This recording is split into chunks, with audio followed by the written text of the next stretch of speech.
Aula 3 de Ciências. Atividades que mais consomem água no planeta Terra. Olá, quinto ano, boa semana! Tudo certinho com vocês? Então, tá bom. Gente, para hoje nós temos a aula 3 de Ciências. Vejam bem, estamos indo para o último bloquinho de aulas da nossa apostila. Foram 3 aulas. A 1 e a 2 nós já fizemos. Hoje nós estamos iniciando a terceira aula de todas as disciplinas. E hoje veremos ciências. O assunto é bastante interessante. As atividades que mais consomem água no mundo. Você já pensou sobre isso? Você já sabe que a água precisa ser economizada, mas onde é que se usa tanta água assim? Onde é que se usa mais água? Vamos ver? Você sabe que o planeta Terra, ele é composto em sua maior parte por água, na sua superfície. Se você observar um globo terrestre, você vai perceber em volta dele que a maior parte está em azul. Toda aquela parte azul significa água. Dá uma olhada aí do lado.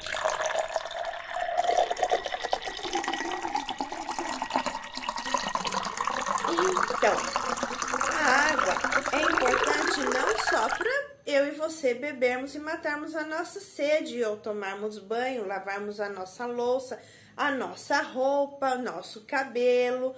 Não, não é só para isso.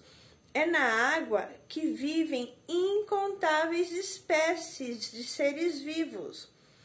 E é isso que interfere no nosso clima, é isso que interfere na dinâmica de como esses seres vivos são distribuídos em todo o planeta. Mas veja bem, a grande questão da água atualmente é que nem toda a água do planeta está em forma potável. O que é água potável? A água potável é aquela limpa o bastante e própria para o consumo, ou seja, para beber, tá? E nós vamos ver então como essa água está distribuída em todo o nosso planeta.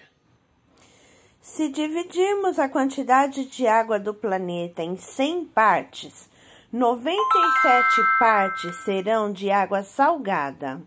É a parte azul do gráfico.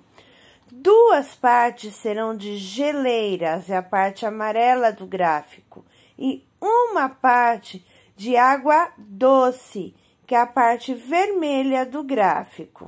É a água doce que pode se tornar potável e própria para uso, consumo do ser humano. Viram só?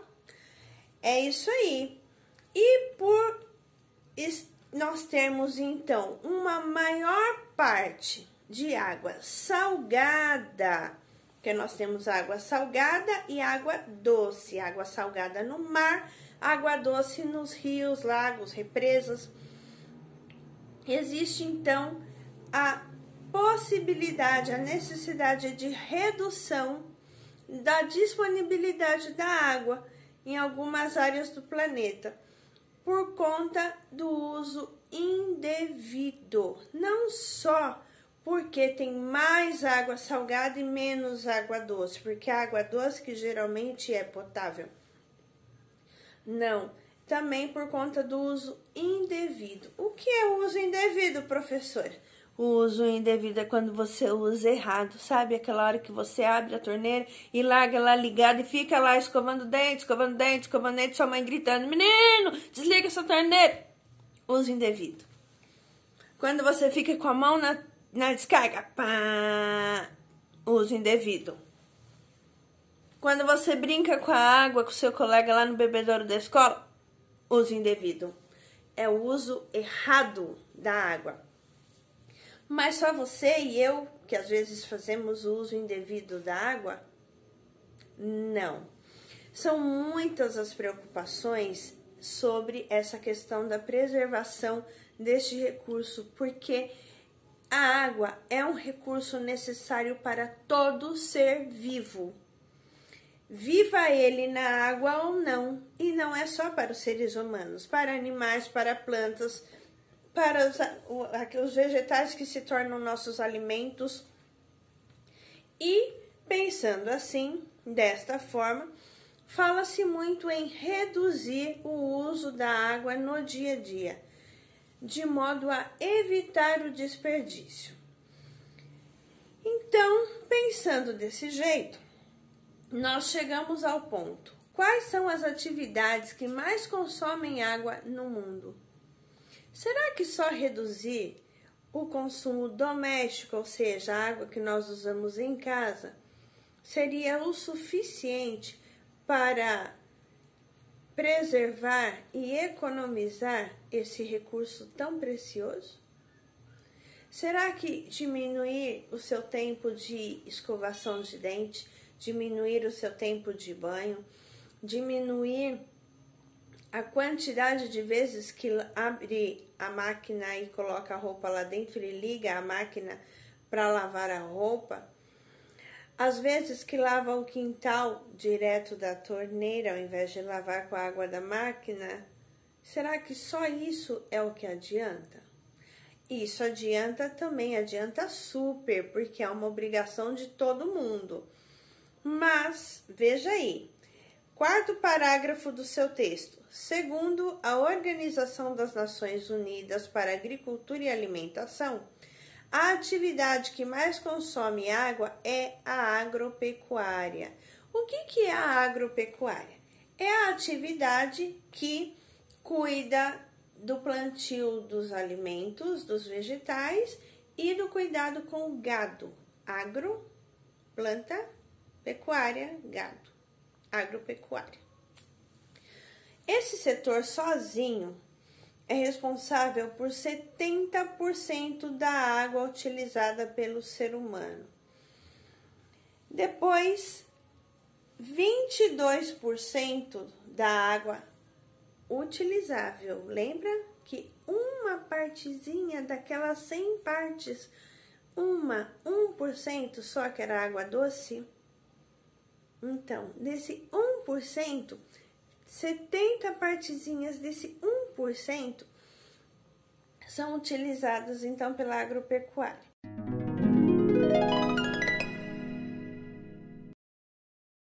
22 partezinhas pela indústria.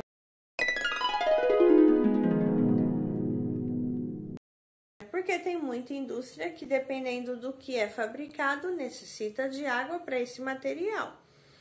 E por último, só 8% é usado no uso doméstico.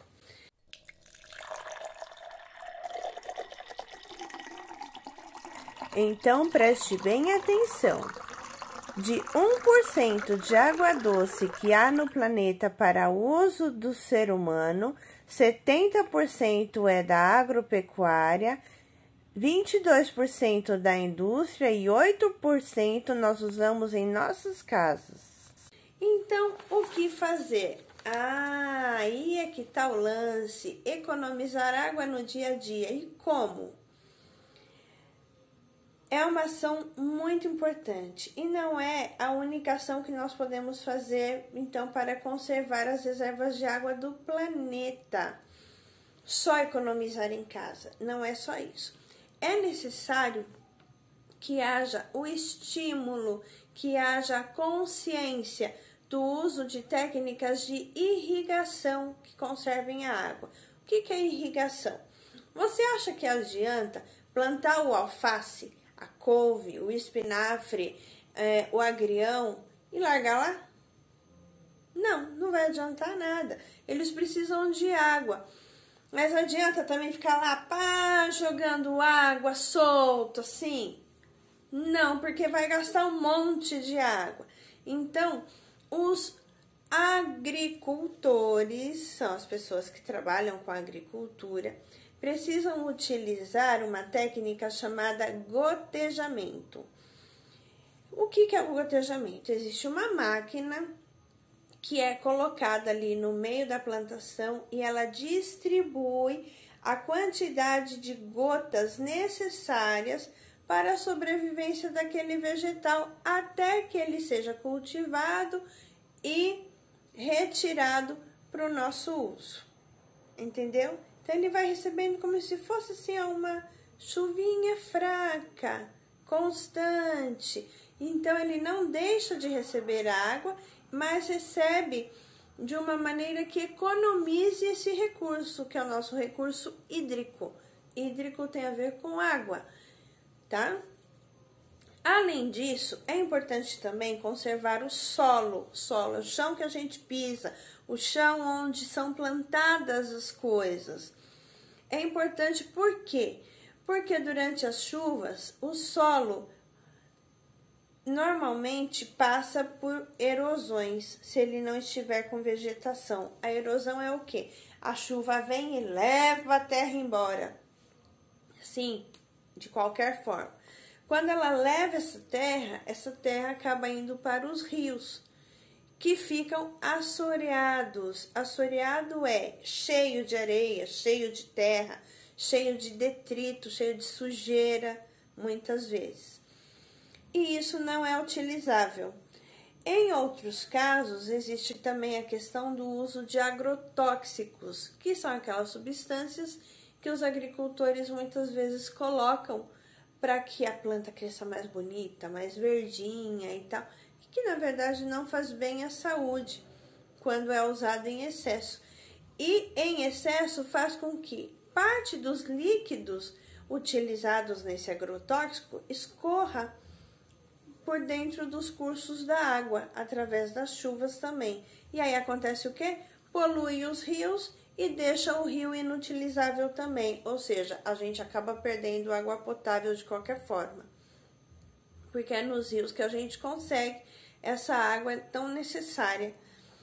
Nas indústrias, é necessária a adoção de medidas de conservação também, fazendo o quê? Reutilizando a água. Sabe em casa que o aconselhável é a mãe tirar, ou você ajudar a sua mãe tirar a água da máquina quando ela já soltou a água suja, para essa água lavar o quintal? Então, na indústria fazer a mesma coisa, reutilizar a água e evitando assim então que rejeitos, ou seja, sujeira, coisas que vão ser rejeitadas, que não tem como ser reutilizada, e poluentes sejam então emitidos até chegarem nos rios.